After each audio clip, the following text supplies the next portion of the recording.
call the Board of Administration meeting to order, and the first order of business is roll call, please.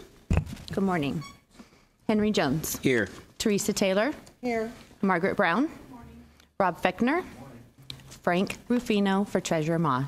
Present. Lisa Middleton. Present. David Miller. Here. Stacy Olivares. Here. Irena Ortega. Jason Perez. Mona Pascual Rogers. Here. Ramon Rubicava. And Lynn Paquin for Betty Yee. Okay, thank you. Next item is the timed agenda approval for the September 18 meeting. So do I have a motion? Moved by Ms. Brown, second by Mrs. Taylor.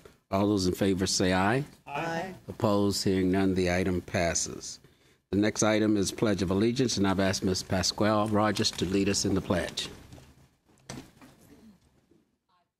Allegiance to the flag of the United States of America and to the republic for which it stands, one nation, under God, indivisible, with liberty and justice for all. Next item is the President's report. So good morning again, and I'd like to take this opportunity to update the board and our stakeholders on the work streams we have undertaken to improve the governance of the board. Yesterday, we memorialized some of the decisions we made last month in our policies. This includes replacing Robert Rules of Order with the Rosenberg Rule of Order, and also making our investment committee a true working committee instead of a committee of the whole. It's important to remember that any board member not on the new investment committee will be able to participate in the discussions and ask questions as we do today with any other committee. We also continue to build our insight tool that will enable the board and eventually stakeholders to keep abreast of the fund's health and regular reports during those months that we don't meet. In November, we will be bringing back a calendar of our meetings for 2020. This will include our regular board meeting, excuse me, and the committee meetings that will meet a minimum of 4 times a year. I know there have been concerns from our stakeholders about receiving sufficient notification if the chair of a committee calls an ad hoc meeting. Please be assured that we will take every step possible to make sure our stakeholders receive notice of meetings well in advance so you can prepare to travel to Sacramento as needed. As a reminder, we will not meet in October to give our management team the time needed to plan and execute our educational forum and takes place this year, October the 28th through the 30th in Oakland, California. With that, I'll turn it over to our CEO, Marcy Forrest. Good morning, President Jones and members of the board. I'd like to start this morning's report by sharing some good news. We've signed our first contract in our new California Employers Pension Pre-Funding Trust Fund. So a congratulations to Dylan Gibbons, as it was a special district as the first employer to sign up. That also leads me to talk a little bit about the Pension Navigator tool that you all had a chance to see yesterday. That was an effort that was done in-house between the actuarial team and our information technology teams. And it was piloted with a small group of employers who we organized through the League of Cities. And through their feedback and working directly with the team, was able to get a product that we'll have ready for release at the Education Forum. So that is the plan, that we would share it with the employers during that venue, and we would also have our actuarial team on hand to give any hands-on training that might be necessary or any guidance for the employers as they're looking through their own data. And then based on the feedback from that event, we would continue to refine the tool, and we meet quarterly with our employer association leaders and would take time on those agendas to get continuing feedback on how that tool can be improved. Switching gears to health, we are in the midst of open enrollment, which runs until October 4th, and members have an opportunity to change their health plan coverage for 2020 and select the best options for their families. Health plan statements and open enrollment information are available in the members' My CalPERS accounts, which can be accessed via the new open enrollment app that was launched last year. And just as a reminder, there are 7 HMO options to choose from, as well as the 3 PPO plans, and 3 additional association plans for police and fire professionals. And then also for this year, we expanded on the online app, and to enhance the open enrollment experience, we did add a new search function. We did receive quite a bit of member feedback about being able to search through the number of options. And this would allow members to determine which plans offer their current doctors, which seems to be the highest priority for members, and then also to search for plans in their own areas and via the zip code. Looking ahead to the rest of 2019, following open enrollment, our focus will shift to other key priorities leading us through the end of the calendar year. Next month, we will not be holding a board meeting, as President Jones indicated. Instead, we'll be hosting the 20th Annual Employer Education Forum, and that, again, is in Oakland. We have over 800 participants already scheduled for that event, and it will be held at the Oakland Marriott City Center, again, October 28th through the 30th. And in addition to the educational sessions, we do have exhibits, we have the consultations. Attendees will be able to hear from our guest speaker, and this year the guest speaker is John Gordon. He's a well-known leadership expert who is passionate about helping not just private sector employers, but really California's government sector to build high-performing teams. I've had the pleasure of working with John a few times now, and most recently through his podcast offered through Positive View. If you haven't had an opportunity to go out and listen to John, you could do that in advance of the October forum. We'll also hold the Spotlight on Excellence award ceremony, and that is a big favorite for people. This is an individual that is chosen from their peers, and we talk a little bit about their job, their work, their contributions, and why they engage in public service. So looking forward to that event. And then in November, we will convene back here in Sacramento. The investment committee is planned to have another workshop, and this time it will be on the private asset classes. And then the finance and audit committee will go through the annual financial reports. And then we'll also follow up in Pension and Health Benefits Committee, the health discussions, and hear both from Kaiser, as well as Department of Managed Health Care. And I know that was committee direction from last month, and I believe both of those organizations have already committed to being here. And then in December, we'll actually release the CalPERS annual financial report, and then we'll also continue working on the board governance actions, again, that President Jones mentioned in his report. As for my outreach activities, that's something I try to keep you fully aware of. There are several upcoming engagements that I can tell you about. I am leaving today to travel to Orange County. The Association of California Cities, the Orange County side, has invited me to come in and talk about CalPERS and the work that we're doing. I was also invited to attend the strategic planning session for the Orange County Employees Retirement System. And so Steve Delaney, who's the CEO there, is someone I've known for quite some time. He used to work out of the Oregon system, but they've asked me to come in and talk about my views and share the work that we have been doing together over the last 3 years. So I will be doing that tomorrow morning. And then a couple of weeks later, I will be participating on a panel discussion at the Top 1,000 Fiduciary Investors Symposium to discuss our perspective as an investor in healthcare technology. And so that one would be interesting. Amanda White is organizing that panel. And then that will be followed by my participation in the United Nations Global Investors for Sustainable Development Alliance, and that will be in mid-October, and currently we are the only U.S. asset owner on that group. And then in November, I will serve on the Council for Inclusive Capitalism at the Vatican. This group is charged with helping businesses create inclusive and sustainable capital over the long run. And I think you heard directly from Hiro Mizuno when he was here, the CIO of GPIF out of Japan. He happens to be another member on that group as well. And then our Promise campaign. So back home in Sacramento, a little about the work that we're doing internally. The fall is really the time of year in which we start more charitable giving. And the Our Promise California State Employees Giving at Work campaign is underway. And we have 2 events already scheduled. The first one is on October 10th, and that's really the kickoff fundraising event. And that's where we bring in some of the charitable or the nonprofit groups who come in and talk about their mission, their purpose, and really talk to our employees about why they should be giving to that particular nonprofit. And then October 31st is another fundraising event, and that one's quite fun. That's on Halloween, and we do our very popular chili cook-off and Halloween costume contest. And then last year, our fundraising efforts did include a number of employee pledge forms that equaled over $118,000 in donations.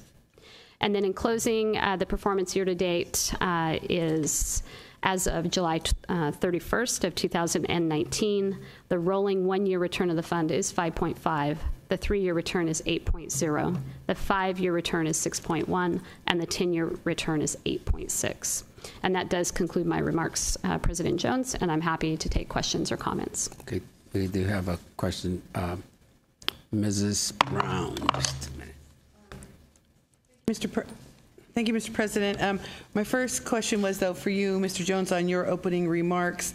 You had talked about that we were going to start using the Insight tool in order to keep the board informed during the months we don't meet as we move forward. And I want to make sure that we're also keeping stakeholders and the public informed on the Insight tool so we don't end up having Bagley-King violations like serial meetings and things like that. I just want to be very clear to the public that transparency is one of my primary concerns, and that we don't end up having, even on accident, serial meetings through the use of the Insight tools. So hopefully our stakeholders and public will have access to that. I have other comments for our CEO, Ms. Frost. You talked about open enrollment. Can you tell me how the mobile app is working? I haven't actually personally used the open enrollment app. I know we have people in the audience who have. It seems to be very popular. Last year when we launched it, we had a number of our retiree groups who were quite interested in using it, and maybe we can have Rob give you a little more detail on the actual experience with the membership. Show of hands, anybody use it? Excellent. Okay, I got a couple. There you go. Yeah. Good morning. I'm Rob Berzon, a CalPERS team member. So far, the information that we have is that we've had about 171% increase of the people who use the app compared to last year at the same time. So we are definitely seeing that the people are using it and they really are enjoying their experience so far. We've also added the search for your doctor feature that Marcy mentioned, and members are giving it about an 83% satisfaction rating based on the surveys that we've conducted so far. About 83%, so like 83.2 or 80? It's about 83. Oh, I love statistics. Thank you. And then, Ms. Frost, you used to tell us every month when you gave your CEO report our funded status, and so I haven't heard that from you for a while. I sent you an email about that. And then the other one was, I know that for fiscal year 18-19, we issued a preliminary earnings of 6.7. Do you have the final earnings for as of June 30th, 2019? So as you know, the funded status is reported through the CAFR, and so I report that out on an annual basis, and it's also in our enterprise performance management dashboard. And so I don't really report it out monthly because it's only updated annually, but I could certainly do that if the board desires me to do so. 18-19 earnings, those are, I believe, fully audited. I'm looking for Ben or Dan, bienvenue. But the 6.7 preliminary number has not changed. Is that correct? That's good. Thank you. You're welcome. Okay, thank you. Thank you, Ms. Frost. The next item, action consent items, been moved by Ms. Taylor, second by Mr. Miller. All in favor say aye. Aye. Opposed? Hearing none, the item passes. The next item is information consent items. I've received no request to remove anything from the consent items, so we now will go to committee reports. For the investment committee, I call on the chair, Mr. Fechner. Thank you, Mr. President. Just a minute, Rob. Thank you, Mr. President. The investment committee met on September 16, 2019. The committee approved the following. Agenda item 7A, revisions to the total fund investment policy. The committee received reports on the following topics: the annual program reviews and proposed policy changes for global equity and global fixed income, the annual Wilshire Public Fund Universe Comparison Report, and the role of information as an asset in the investment industry. The committee heard public comment on the following topics: information as an asset and the risk of private detention centers. At this time, I would like to share some highlights of what to expect at the November Investment Committee meeting. the annual reviews and first policy readings for the real assets and private equity programs, and the second reading of the public asset class program policies. Next meeting of the Investment Committee is scheduled for November 18, 2019 in Sacramento, California. That ends my report, Mr. President. Thank you, Mr. Fechner. There was no Pension and Health Benefit Committee meeting, so we will move to Finance and Administration. I call on the chair, Ms. Taylor. Not yet. Okay. Hold on. Thank you. Thank you, Mr. President. The Finance and Administration Committee met on September 17th, 2019. The committee recommends, and I move, the board approve the following. Agenda item 6A, approve the proposed regulations for Social Security Administration fees. On the motion of the committee, all those in favor say aye. Aye. Oppose? Yeah, okay. Ms. Brown. Thank you. For those of you who didn't attend or watch the committee meeting, the Social Security Administration fee is required to keep our process going. It's for employers, and it's fairly small. It ranges from a low amount of $200 to I think caps out at $2,500. So I'm really opposed to raising fees, but I want you to know that it's required and it's a small amount. Thank you. Okay, thank you. So all those in favor of the motion by the committee, say aye. Aye. Opposed? Hearing none, the item passes. Thank you. The chair directed staff to provide fee structure analysis for the proposed regulations for Social Security Administration fees and improve the disclaimer to the pension modeling tool, Pension Navigator. At this time, I'd like to share some highlights of what to expect at the November Finance Administration Committee meeting. The 2018-19 basic financial statements, the 2019-20 mid-year budget revisions, first reading, the annual review of funding levels and the risk report, and semi-annual health plan reports, and the 2019 CalPERS Board of Administration retired member election results. The next the next meeting of the Finance and Administration Committee is scheduled for November 19th, 2019 in Sacramento. Thank you. Thank you, Ms. Taylor. The next report is the Performance, Compensation, and Talent Management Committee. For that, I call on the chair, Ms. Taylor. Thank you. I thought it's on. It's on. Okay. Okay, the Performance, Compensation, and Talent Management Committee met on September 17th, 2019. It's the board's responsibility to evaluate the CEO's performance and take the appropriate action relative to her compensation. This process provides the board with the discretion to make adjustments to provide compensation that is consistent with extraordinary performance that our CEO, Marcy Frost, has delivered over the past fiscal year. The board met this morning to receive the committee recommendation on the evaluation of CEO's performance. So agenda item 6A, review the 2018-19 performance of the Chief Executive Officer.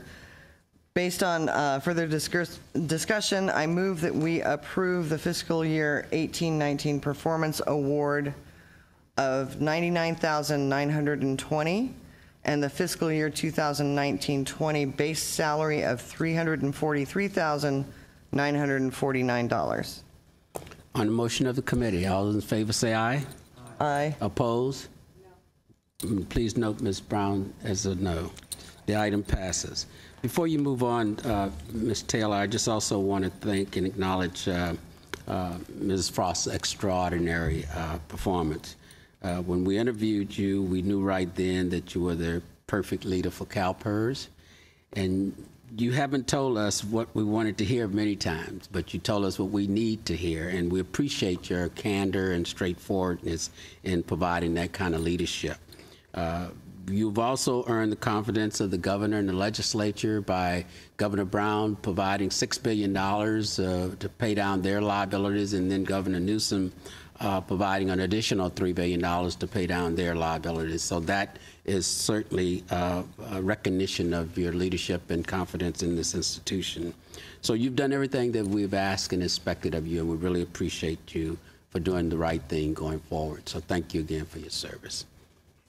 Mr. Fechner. Thank you, Mr. Chair. Having been the longest-serving board member, I think Mr. Carlson used to say that, after being here 21 years, I can unequivocally say that Ms. Frost is the best hire that we have ever made in those 21 years, and I just want to put that on the record. Okay, thank you. Mr. Miller. Yeah, I would echo Rob's. I've been following CalPERS and now have had the pleasure and privilege of serving on the CalPERS board for many years, and Marcy is extraordinary. And frankly, if it were up to me, I would, do everything we could possibly do to provide her the maximum compensation possible, and hope that we will continue to move toward that. Ms. Pascal Rogers. Marcy, I also just want to thank you. I'm a newbie, not as new as some, but I still feel pretty new. In the short time, I've watched you handle a lot of controversy. I've watched you build a team and allow your team to grow. And it's extraordinary. Doesn't happen all the time. So I hope you know how the confidence that we have in you and the stakeholder confidence, because not everyone is brave enough to walk into a room of people who are not going to like what you have to say. But you, my friend, do it with class, and I appreciate it. Thank you. Mrs. Middleton. I want to second all of the comments that have been made by my colleagues. In the short time that I've been here, I've become convinced that being the CEO of CalPERS is one of the toughest jobs in the state of California, and I think we have one of the toughest women that we could find to handle that job. Okay, thank you very much, colleagues, for those comments. I'm going to finish my report. But yeah, now we move to back to Ms. Taylor. So thank you very much. And Ms. Frost, I also want to echo everybody's comments. You know how I feel. I think you were the smartest hire CalPERS has ever made. One of the smartest women I know. I don't think anybody could have handled what we've been going through except you. And I thank you for what you've done for us. So the committee recommends, and I move the board approve the following. Agenda item 6B, request for proposal for the board's primary compensation consultant. On the motion of the committee, all those in favor say aye. Aye. Opposed? The item passes. Agenda item 6C, salary and incentive ranges for Deputy Chief Investment Officer and General Counsel, which is to approve the base salary range for the Deputy Chief Investment Officer position of $339,900 up to $566,500, and an incentive award range of between 0 and 120%, and approve a revised base salary range for the General Counsel position of $225,000 to $375,000. On the motion of the committee. Okay, Ms. Brown. I request that you divide the item.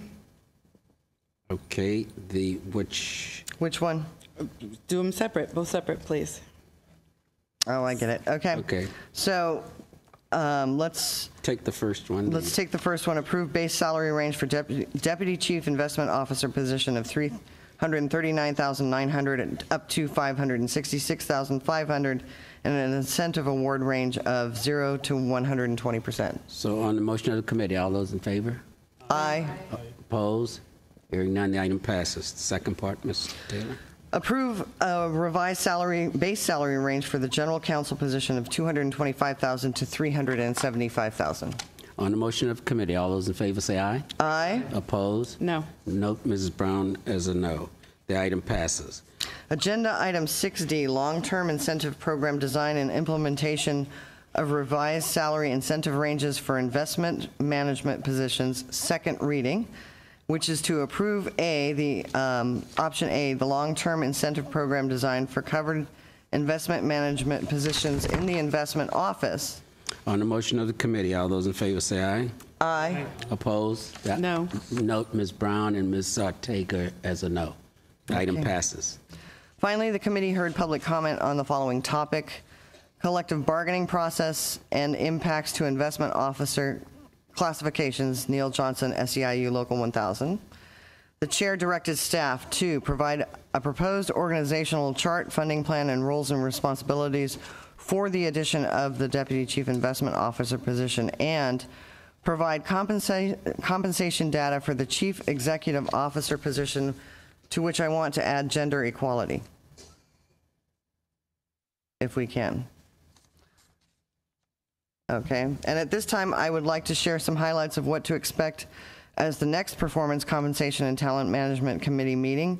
The committee will receive semi-annual status report on the Chief Executive Officer's incentive plan and review the committee delegation. The next meeting of the Performance, Compensation, and Talent Management Committee will be scheduled for a date to be determined in 2020 in Sacramento, California. Thank you, Ms. Taylor. The next report is Risk and Audit. I call on the chair, Mr. Miller.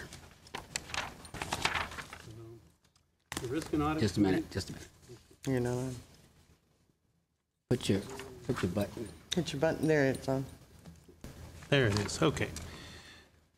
Hello. The Risk and Audit Committee met on September 17th, 2019. The committee received reports on the following topics: the 2018-2019 Annual Compliance Report and Strategic Risk Measures. The chair directed staff to bring to the November meeting an overview of policies around the confidentiality of audit reports, including best practices, current law, proposed changes, and policies and procedures. At this time, I would like to share some highlights of what to expect at the November Risk and Audit Committee meeting. The Independent Auditor's Report for fiscal years 2018 through 2019, the review of the Independent Auditor's Management Letter, and the Enterprise Risk Management Framework Review. The next meeting of the Risk and Audit Committee is scheduled for November 19th, 2019 in Sacramento, California. That's the end of my report. Okay, thank you, Mr. Miller. Ms. Brown. Yes, thank you. With respect to the Risk and Audit Committee that I sit on, I really wanted to take this opportunity to thank both the chair and vice chair for putting on the agenda for November a review of our transparency policies. I really appreciate it, and thank you for that. Okay, thank you. The next report is Board Governance Committee. For that, I call on the Vice Chair, Mrs. Pascal Rogers. It's in the folder.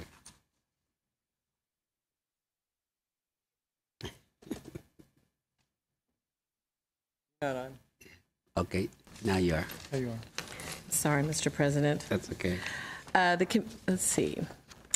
The Board Governance Committee met on September 17th, and the committee recommends, and I move that the board approve the following.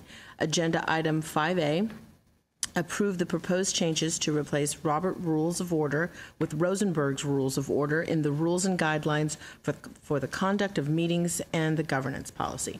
On the motion of committee, all those in favor say aye. Aye. Opposed? The item passes.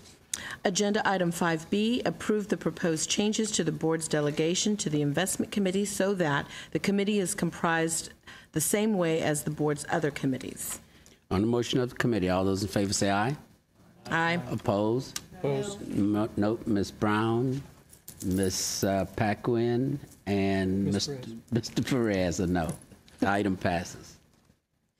The committee also discussed agenda item 6A, whether to modify the board's current policy on board education reporting, and asked the team to review comments and suggestions made by the board members and bring back a process for reporting out board travel. The next meeting of the Board Governance Committee is tentatively scheduled for November 19th, 2019 in Sacramento. Okay, thank you. The next item, before we get to call on Ms. Taylor, the board's independent counsel, Sharad Shah, is on the line and would like to make a couple of opening remarks before we get started. Mr. Shah, are you there? Yes, good morning, Mr. President, members of the board. Now, this is on agenda item 9A, 1 through 14. And a very brief comment, and that is to note that the board has received the member's argument at agenda item 9A2 and the late submitted argument from the member at agenda item 9A8.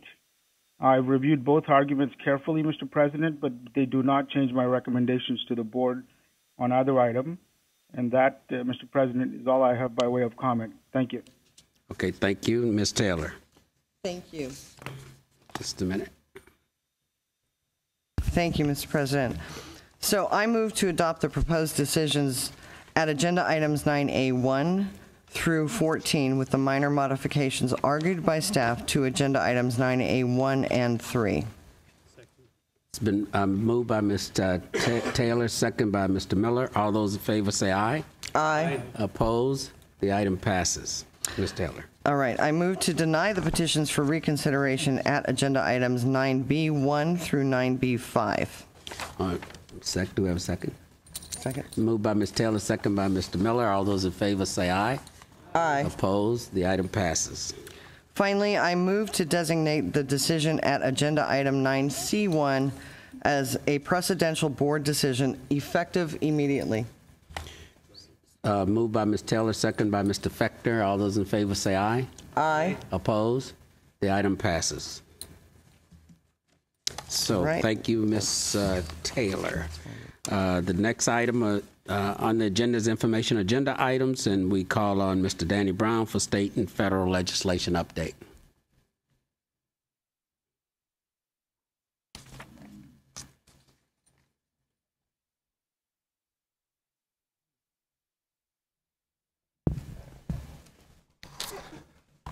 Good morning, Mr. President and board members. Danny Brown, CalPERS team member. As you can see, I have Mr. Dan Crowley with me, who will assist with the federal update.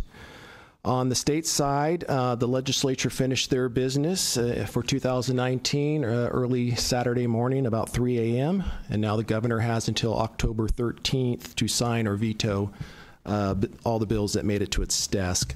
I would like to just touch on a few of the bills that the CalPERS took a position on, starting with our housekeeping bill, SB 782. This bill has passed out of the legislature unanimously and is now on the governor's desk. Looking at the three health care bills that we are supporting, first, SB 343, a bill that requires Kaiser to provide additional financial disclosure, has been signed by the governor, and that I believe he signed it a couple weeks ago.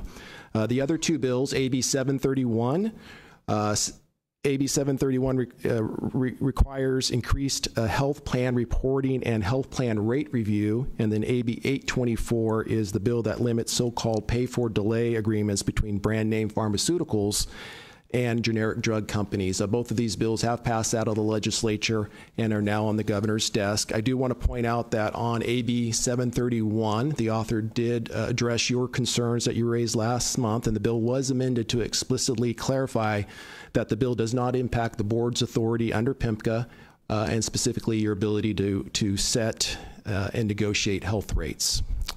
Moving to investment-related bills, AB 1320, the bill regarding divestment from Turkish investment vehicles, which you have opposed, also has made it to the governor's desk, and we do anticipate that he will sign the bill based on comments that he has made publicly over several months ago.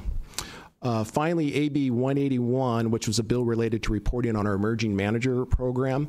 That actually was made a 2-year bill back in June, but recently it was gutted and amended to now deal with hazardous waste fees, so obviously it no longer applies to us, and we have not heard anything whether the author intends to reintroduce a similar bill next year. Before I turn it over to Dan Crowley, though, I did want to provide you a high-level update on the federal health care landscape. As I have mentioned before, Congress has been focusing on a couple of issues on a bipartisan basis. Those issues are lowering prescription drug costs and eliminating balanced billing. In fact, prior to the recess, 3 separate Senate committees, the Finance Committee, Judiciary Committee, and the Health, Education, Labor, and Pension Committee, as well as the House Committee on Energy and Commerce, have passed packages that include reducing prescription drugs. The House Energy and Commerce Committee and the Senate Health Committee have also both passed bipartisan legislation to eliminate balanced billing. So now, where are we now that they're back from recess? Well, first off, you may have seen Senator Pelosi has decided to jump in the fray around prescription drug costs, and she'll be introducing a proposal this week where Health and Human Services can negotiate directly on drug prices. And so this will apply to Medicare, but its also plan is to allow the private markets to also access these price savings. And so the House, I'm sure, will be focusing on that legislation over the next few weeks. And she'll be looking for the House Democrats to get behind that as well. She's hoping that the White House will also get behind that proposal.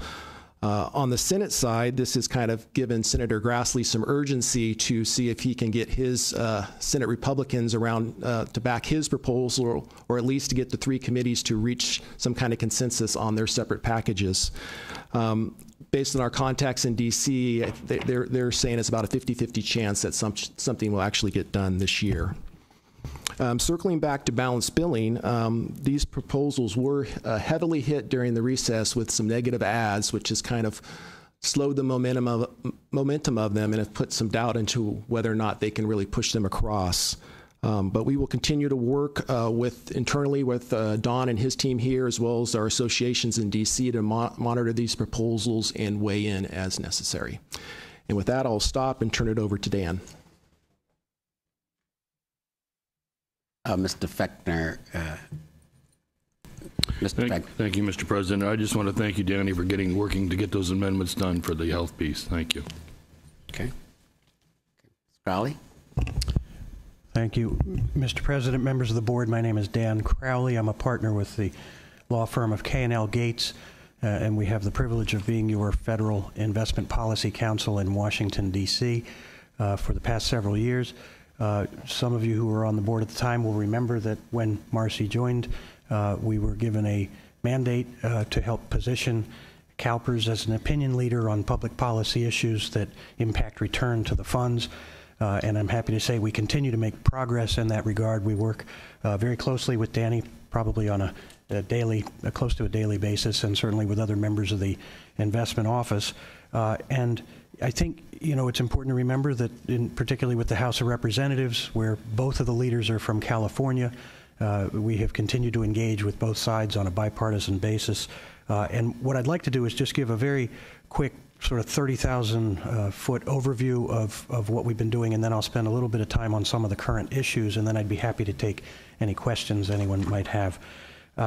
We continue to focus on CalPERS as a shareholder in the sense that you are owners of the companies in which you invest, and therefore you have an obligation consistent with your fiduciary duty to provide input on matters of significant policy to boards, typically through the proxy process. And as you know, as we've discussed in past board meetings, there continues to be sort of an unfortunate vilification, if you will, of institutional investors in that process. There's been blame placed on institutional investors for the decline in IPOs, for example, and for tying up corporate board meetings with social agenda items. And I think it's very important to keep these issues in perspective. When we engage on policy issues having to do with ESG and climate change, it is with the understanding that corporate boards typically have a fairly short time frame, right? There's a 5-year plan that they're working on because, as John Maynard Keynes said, in the long run, we're all dead. But as you know, as long-term investors, things that may not seem material in the short term become very material in the long term. And so we have continued to engage on that basis, and I think we're making significant progress in changing the debate in Washington. And a number of examples of that, probably the most prominent, is that the Business Roundtable, which of course has been antagonistic on the proxy process for the last couple of years, last month came out with a change of heart, if you will, redefining the role of the corporation to focus on the customers, the employees, suppliers, and shareholders. They mentioned shareholders last, but not as owners. And this is a significant departure from where corporate America has been before, which has always been a focus on shareholder return. Now, Council of Institutional Investors and some others have pointed out that this is sort of a cynical move by the BRT here late in the business cycle. We've had a long run. Clearly, things are going to turn at some point. And so they have chosen to redefine the metrics for success here at the end of the business cycle. And so I think it's important that CalPERS, as the largest single investor in the country, is there to lead the effort on behalf of the institutional investors to sort of push back on some of those issues and to reassert the legitimate responsibility, again, that you have as fiduciaries to provide policy input to boards. And so we have been continuing to do that. As we've discussed in past meetings, there's no substitute for direct engagement in DC and for coming both at the board level and at the senior staff level, which continues to happen. Most recently, Don Ponce participated in the SEC roundtable specifically on long-term investing. Also recently, James Andres testified before the House Financial Services Committee at a hearing on ESG issues, which was remarkable because it can be a very partisan issue, but I think James did a very good job of educating the committee to such an extent that when the bill under consideration went to the House floor, House Financial Services Committee Chairwoman Maxine Waters quoted his testimony on the House floor. And if you're looking for examples of being relevant and driving the discussion in D.C., I can't come up with a better one than that. So turning to some of the issues that are on the table, in addition to continuing discussion of ESG and oversight hearings, stock buybacks continue to be a topic of discussion both on the Hill and at the SEC. Data privacy, of course, artificial intelligence, and how that is all going to factor into investment decisions. One of the things that's come up doesn't directly impact CalPERS yet, but it could as an investor, has to do with cannabis businesses. As you know, there are a number of very fast-growing businesses in California that don't currently have access to the federal banking system because cannabis remains a crime at the federal level. There's a bill that will be considered in the House probably next week called the SAFE Act that would allow access to the banking system, and we expect the Senate to take that up.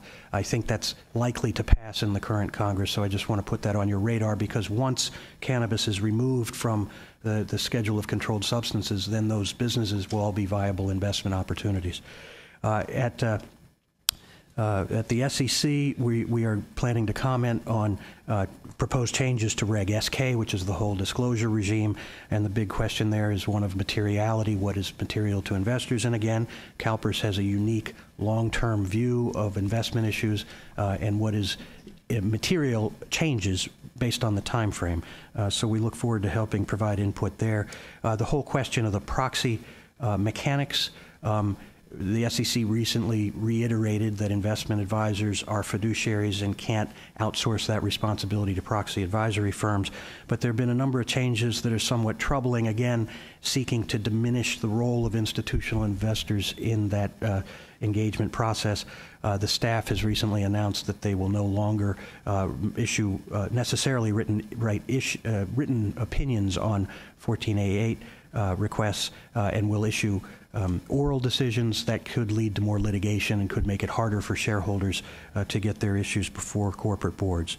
On derivatives, Heath Tarbert, the new chairman of the CFTC, has come on board and has indicated a desire to harmonize cross-border trading, particularly with the EU, which is good news and one that issue that CalPERS has been engaged on for better part of a decade. They also have recently set up a climate-related market risk subcommittee, and CalPERS has nominated a participant, and we're hopeful that that will happen. One other issue, and we've talked about it in past board meetings, the DOL guidance on ESG issues. You'll remember that President Obama opened the door for ERISA fiduciaries to consider these issues consistent with returns to the fund. The Trump administration revisited that with the idea of rolling it back, and in fact ended up ratifying 90% of it. As a result, there's been another executive order that was issued in April asking DOL to take a fresh look at institutional investments in energy businesses, and we expect there could be some clarification of the guidance on ESG coming out of DOL.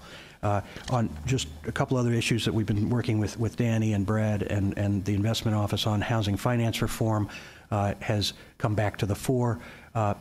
Probably not going to be legislation in the current Congress, but there clearly will be administrative action trying to move the GSEs out of conservatorship, recapitalize them, shrink their footprint, and that will have an impact on residential mortgage-backed securities in which CalPERS is pretty heavily invested.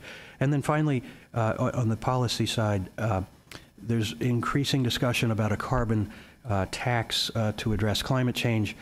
It has been, up to this point, primarily led by Democrats, but most recently, Congressman Rooney, a Republican from Florida, has also proposed a carbon tax. And I believe we are on the front end of that kind of an effort to try to bring a market-based solution to climate change. But let me pause there and see if there are any questions. Okay, thank you, Mr. Crowley. Ms. Crowley, I guess 2 or 3 years ago, when you were embarking upon meeting with various members of Congress to carry our priorities and policies on gender and diversity on corporate boards. And I remember walking the halls with you, visiting all of these Congress people, trying to make sure that they include that in their efforts. And when we met with the lady that was carrying the bill, she only had gender in it. And you may recall, I said, well, where's the ethnicity? And she said, well, I don't believe I could at this time get it passed if we include ethnicity, but I'll come back to it. So where are we with that? Very good question, Mr. President. The Congresswoman in question there, Carolyn Maloney, is the chair of the Capital Markets Subcommittee, and that's another example of success. We did get her to change the bill to include ethnicity as well as diversity, but I'm sorry, gender diversity. But since then, the full committee chair has also gone about setting up an entire subcommittee on diversity and inclusion. So it has become thematic, and it really is an example of the need to engage in the policy discussion over a period of time, because Washington moves very slowly, and there aren't quick victories. But this is an example of how through engagement you can change the discussion, as CalPERS clearly did in that case. Okay, thank you. Ms. Taylor. Thank you. Thank you, Mr. Brown, Mr. Crowley, for the report. I am so happy to see that we are working diligently to affect policy federally. I think it's very important. I thought so when I first got on this board.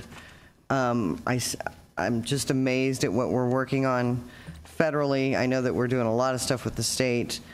I just encourage you to continue. I know we're in a situation where our voice is being picked on right now because of being institutional investors and having an activist voice, but it's so important that we carry these policies through and effectuate these policies. And so I'm just very happy that we're doing this, that we're working on this, but I also encourage you to, I know what kind of administration we're dealing with in this, but keep going.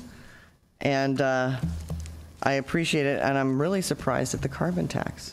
We're getting bipartisan support on that?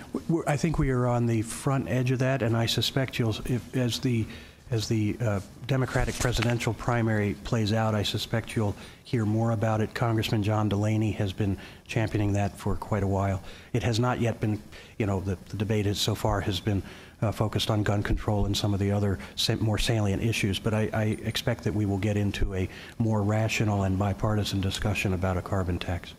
And is there anything that we can do to stave off these SEC decisions in any way that impact our ability to do the proxy voting and that kind of stuff? Well, that's an excellent question. It's a work in progress.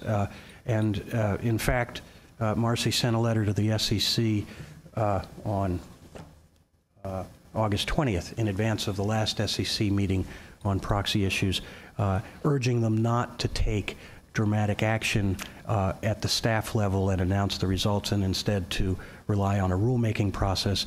And I don't know if it was a direct cause and effect, but they didn't issue any significant pronouncements, and will be doing a rulemaking in the spring. And so we will be providing input on that, the whole proxy plumbing process.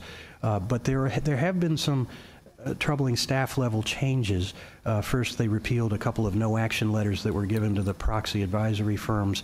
And again, it's part of this idea that somehow institutional investors are responsible for companies no longer wanting to go public. If you have to deal with investors, we'd rather stay private. And I think that misses the point entirely. Companies are no longer going public because they don't need to do so to access capital, so long as they can raise as much as they want in private equity. And as we've discussed in the past, that raises a question of whether, given that more and more public money, pension money, is going into private equity, whether there should be some rethinking of the regulation of the private equity industry. And we're starting to see that both in the context of the presidential debates with Elizabeth Warren's proposals, but more recently the House Financial Services Committee had a hearing specifically on the exemptions, the carve-outs for private equity from regulation, and I think, again, we're on the front edge of that process. And again, I thank you. I think pensions have always been thought of as an issue when it comes to our proxy voting. Institutional investors are the only ones that have a voice in terms of what we want our pension money spent on. So I think it's really important we continue to effectuate this kind of policy, and I do appreciate it. I know it's tough right now. There will be one excuse after another of why institutional investors are to blame for something, so keep going.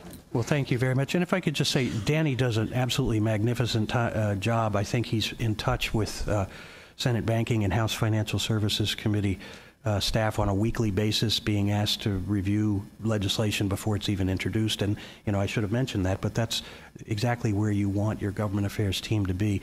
But again, there really is no substitute for direct engagement at the board level and at the senior staff level. Mr. Perez has come to Washington and had a great round of meetings. Mr. Jones has done that in the past. But I would encourage you that if you're going to be in D.C., let Danny know so that we could coordinate and make optimum use of your time. Thank you. Ms. Paquin? Thank you, Mr. President. Thank you for the report. Mr. Crowley, is very interesting what's going on, especially at the SEC. Do you find that the discussions about limiting proxy access is informing what they're looking at doing with possibly expanding the disclosure requirements for climate? Yes, I think they're all related. From the perspective of the investors, you want to both engage with management so that they're benefiting from your input on policy issues, but also getting the disclosure you need to make informed investment decisions. And so they're sort of opposite sides of the same coin. We're going to continue to engage with the SEC on the disclosures, but also make sure that shareholders, as the owners in the companies, are given the ability to engage. I'm sometimes reminded that it's like those of you that are elected officials. Imagine if you'd say, we want to serve in office, but we don't want to have to deal with pesky voters. I mean, at the end of the day, those are the people to whom you're responsible, and the same is true in the corporate structure with respect to the owners. And what about the bill on climate and risk disclosure that was just introduced recently? I think it's 3623. That was the bill that Chairwoman Waters quoted James Andres on the House floor. It passed the House. It's got no chance in the Senate at this point. But again, these policy issues tend to play out over multiple Congresses, and you know, being there, it's remarkable to me, having watched CalPERS for the last decade, to see how you'll start talking about something and it might, you know, not be salient at the time, but then 3 or 4 years later, all of a sudden, people are singing from the CalPERS hymnal. And I think it's really important that you continue to engage there as the counterweight, because the issuers are organized. They have the Business Roundtable, the Chamber of Commerce, the National Association of Manufacturers, and they've taken the position that management should be free to manage the companies for their own purposes. And now they've redefined the, by the way, I don't think the Business Roundtable can unilaterally redefine the role of the corporation. I think that's a matter of state law, and in most cases Delaware, where it is clear that the obligation is to the owners. And so as owners and as fiduciaries, I think you have an obligation to engage on both sides of that coin. Okay, thank you. And Mr. Brown, we also wanted to thank you for your work on getting the amendment into AB 731. Thank you. Okay, Ms. Middleton? I want to thank you both for your work. I want to come back to the question of diversity on corporate boards, and to what extent does that also consider inclusion of individuals based on sexual orientation and gender identity? That's an area where the House Democrats in particular are leading the discussion with the Subcommittee on Diversity and Inclusion. Chairwoman Waters has repeatedly said that corporate boards need to provide more disclosure. But again, disclosure will only go so far. It's also a matter of, because as a global law firm, we advise a lot of corporations that are desperately seeking diversity, and in many cases it's an applicant pool issue, and so we need to address the challenge from both ends. Are there steps or efforts that we can take as a board here to help further that effort? Yes, and I think Mr. Jones just highlighted a good example of that, where we found a bill that was moving that we wanted to amend, and we did. It took about 18, 24 months. It takes time. But yes, absolutely, that kind of engagement is critical. All right. Mr. President, I don't know if there's anything that we need to do as a board to affirm our support of sexual orientation and gender identity inclusion in these efforts. But if there is, I would like for that to be placed on the agenda so that we can do that. So directed. And Ms. Carley, you mentioned applicant pools. Do they know about our 3D applicant pool with 400 eligible, qualified, potential people to serve on corporate boards? If they don't, we should tell them. Please do. Okay, thank you. Okay, that concludes the request to speak, and thank you very much for your presentation. Thank you. Next item on the agenda is summary of board direction. Ms. Frost? I recorded one recently from Ms. Middleton that in our engagement and advocacy work that we include emphasis on sexual orientation and gender identification. Okay, thank you very much. The next item on the agenda is public comment. I have a request to speak. 3 persons requested. Ms. Ardenetta, Ms. Sandoval, and Ms. Corbin. If you come down and take the seats here, and you will have 3 minutes to speak. And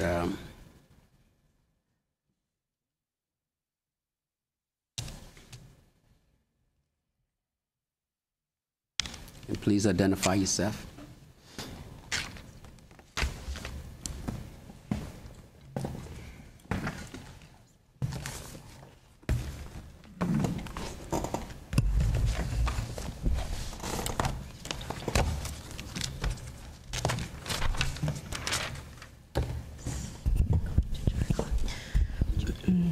Gabriela Urdaneta, CalPERS team member. In response to Mr. Perez's request during last month's board meeting for the facts surrounding the ruling of an administrative law judge against J.J. Jelinczyk, we have brought the documented case filings for each board member, and we have those available here.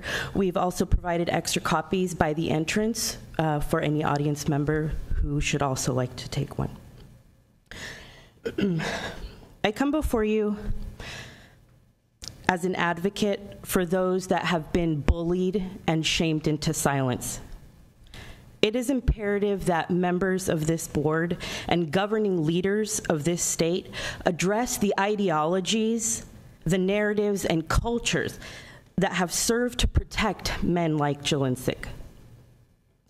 We must take a stand against the apathy and complacency that would have us accept misogynistic predatory behavior. In efforts to discredit the victims he targeted and downplay his own guilt, Jelinczyk stated at the September 10th board candidate forum, it was not alleged that he touched anyone, propositioned anyone, smelled anyone's hair, or even asked them to coffee. All he did was compliment somebody's shoes. I ask you now, in what alternate reality is, I didn't even smell their hair, an acceptable defense for sexual harassment? Because in this reality, and in the reality of the state of California, every single state worker, police officer, teacher, nurse is expected to abide by an enforceable code of conduct that categorically and strictly prohibits sexual harassment. Should members of this board not also be held to the same standard as everyone else in this room here today? I thank you for your time. I thank you personally, and I also express gratitude from the victims that we represent to every single board member that has come forward in support and expressed their sincerity in acknowledging the speaking of their truth. Thank you. Thank you. Good morning. My name is Diane Sandoval, and I'm an investment manager working in the asset allocation and risk management team to ensure that we deliver the highest risk-adjusted returns to our members. But today, I've taken the day off, and I'm acting in my own individual capacity And I'm here to bring voice to the women who were sexually harassed by a candidate running for the board. More importantly, I'm here to seek your support in ensuring that the voting public has access to the truth through impartial documents of the testimony and facts surrounding this case. Megan's Law requires law enforcement agencies to make information available to the public regarding registered sex offenders. Similarly, we ask the board to work with legislators to make public and easily accessible to the voting members the transcripts of trials for any offenders of sexual harassment running for public office. The voting public has a right to know the facts of this case and make an informed decision based on impartial facts.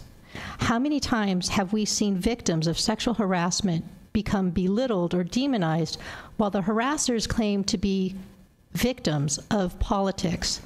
This candidate excused his behavior to a simple misunderstanding of complimenting a woman's shoes. The reality is that he preyed on 3 of the most vulnerable women in the investment office. The nice shoes comment was on page 6 of a 16-page count document, which has 11 specific examples of sexual misconduct, including leering at these women, making juvenile noises as they walked by, objectifying them with comments about their appearances, and even making arrangements so that they could come to his desk and play with his stuffed animal or fix his computer, all the while making them feel shocked, belittled, demeaned, disrespected, and humiliated. The behavior began in 2007, and despite multiple requests by the women themselves for this board candidate to stop, and even by senior management, the behavior persisted through 2010. For the record, I am motivated by my deep commitment to fostering a high-performing, engaging, and inclusive workplace in the investment office. But I'm also here because this has been so painful for so many men and women, and quite frankly, I'm tired of seeing women crying in the bathrooms. So I also want to thank those of you that have publicly supported our cause and supported these women. And I ask that you continue to work with us so that we systematically reveal the truth and not put the onus on the victims to bring light to facts. Thank you. Thank you. My name is Samantha Corbin, and I'm here today in my capacity as the founder and executive director of We Said Enough, the nonprofit founded out of a Me Too Politics letter published in the LA Times 2 years ago following the allegations of abuse and assault by Harvey Weinstein. Over 150 women with experiences from every level of government and legislative service signed our inaugural letter, all of them far too familiar with the pervasive culture of sexual harassment and abuse that exists in politics and government. Since that time, I personally have traveled across the country to legislatures and government agencies to speak on this subject. Since that time, there have been over 1,000 pieces of legislation introduced nationally on this subject, and over 120 legislators who have resigned as a direct result. Some might ask, is that enough? Some have asked, is Me Too done yet? And the answer to both questions is a resounding no. We have learned 3 lessons from this journey that are germane to this conversation today. 1, we know that there continues to be a deeply embedded culture of harassment layered throughout government, particularly when it comes to elected and appointed officials, but certainly it is not limited to them. We know that despite significant and ongoing coverage of the Me Too movement, it remains a significant risk for victims and survivors to speak out. The victims who do come forward do so at great personal and professional risk, with the only hope that their efforts will be rewarded with a safe place to work. And it is your responsibility and burden to ensure that they have that. 3, we know that when victims and survivors are concerned for their jobs and well-being due to their experiences reporting or those that they have witnessed, there is a vote of no confidence in the enforcement system. Victims do not simply want to be heard, they want change. They want action. They want inappropriate behavior to stop. Members of the board, based on conversations with current and former employees, it appears that you have a serious flaw in your process. Your employees have been victimized and continue to be victimized, and frankly, they don't believe that you will do anything about it. I recognize that the board has limited authority in certain circumstances. Some determinations, for example, must be up to voters. However, that does not mean your work here is done. It is in your purview to ensure workers are protected by the HR, not only by the HR rules on paper, but are protected by a broader shift in workplace culture that makes it clear everyone is to be provided a safe place, free of harassment and bullying and retaliation. You can start, as one example, by calling for an end to the punitive and oppressive practice that requires your own staff get management approval and take paid time off to speak to their own board about issues directly related to safety in their own workplace. Even today, that has limited significantly the number of employees who wish to speak before you. CalPERS is already widely recognized. Your time is out. Thank you. Thank you. Okay, thank you very much for your comments. Okay. That concludes the, is Mr. Darby, did you,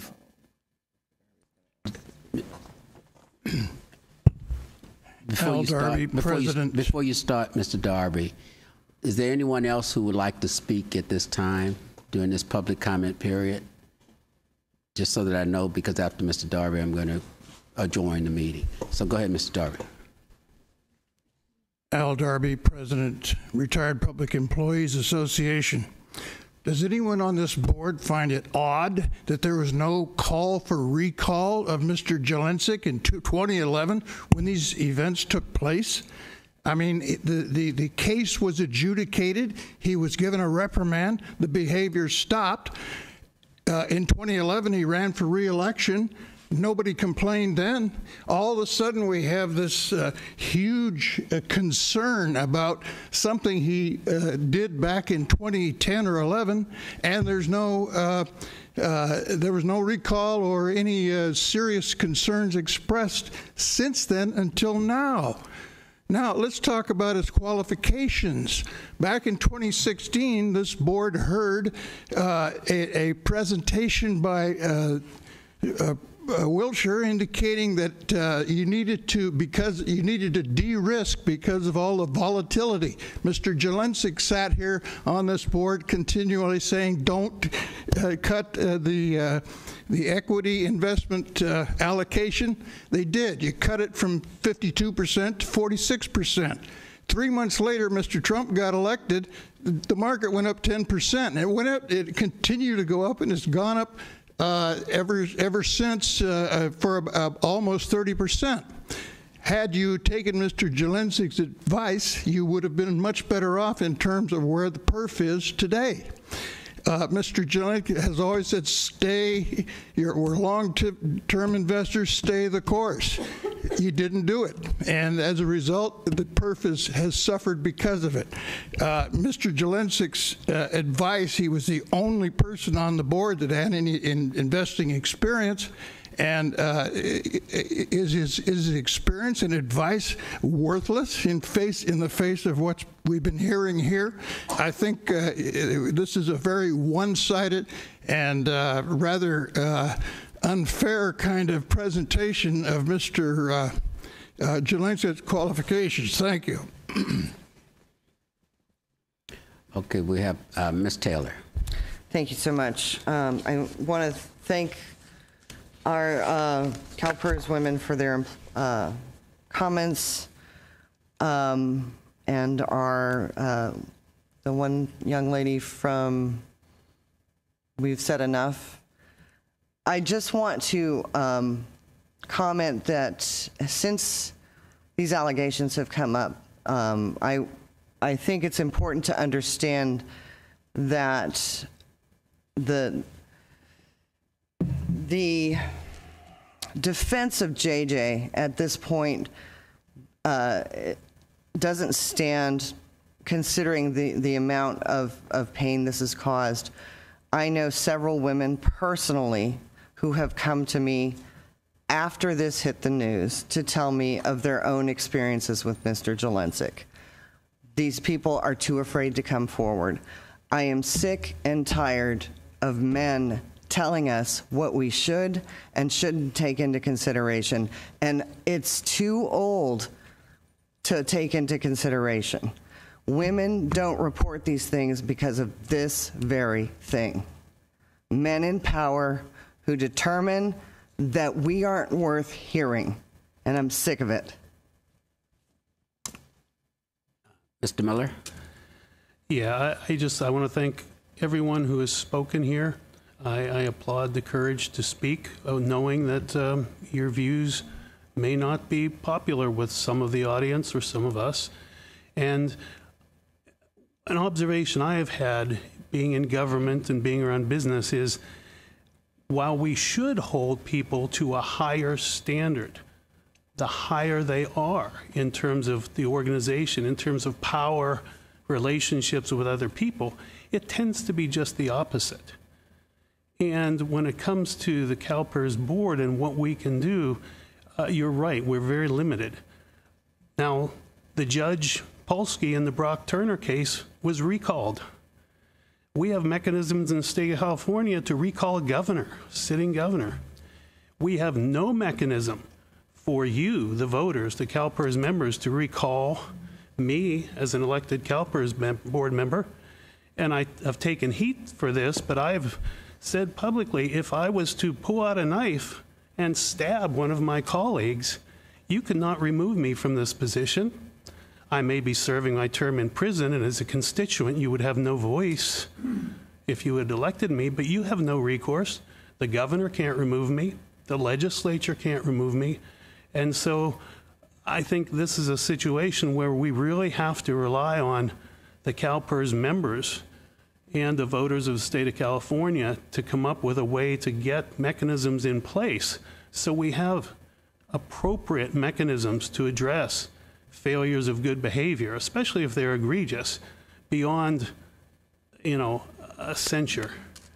And so, not to speak to any specific case, but in general, that's where I find myself, and it's very frustrating because the pain is real, the damage is real, and we really don't have an effective mechanism to prevent that, whether in terms of forcing or disqualifying a candidate or a sitting CalPERS board member.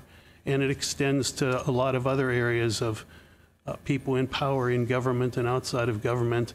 And I'm just glad to see in this country we seem to be becoming much more aware and much more action-oriented on these issues that had pretty much been ignored or shoved under the carpet, resulting in people being afraid to come forward.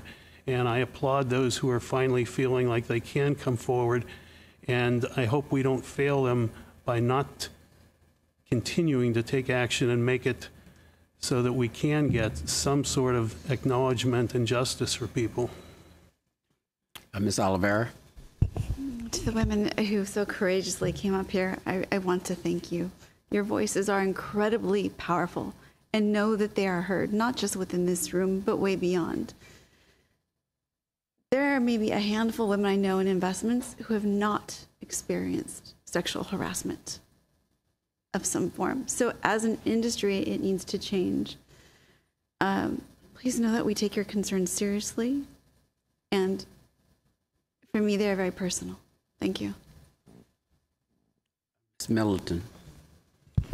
Again, I want to thank the women who came forward for your passion, for how well you presented your comments today. If there is anything that we have learned, it is that it frequently is years, sometimes decades, before individuals can come forward. And unfortunately, it is sometimes decades before justice is ultimately served.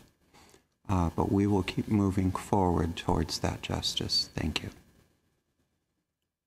Ms. Pascal Rogers. Thank you. I'd like to echo the comments of my colleagues to the women who courageously stood up and have made your voices heard.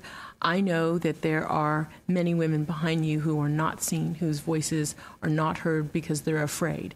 So keep up the good work, speak up, and I hope that we are able to change whatever process needs to be changed so that if there are future incidences, we can deal with it.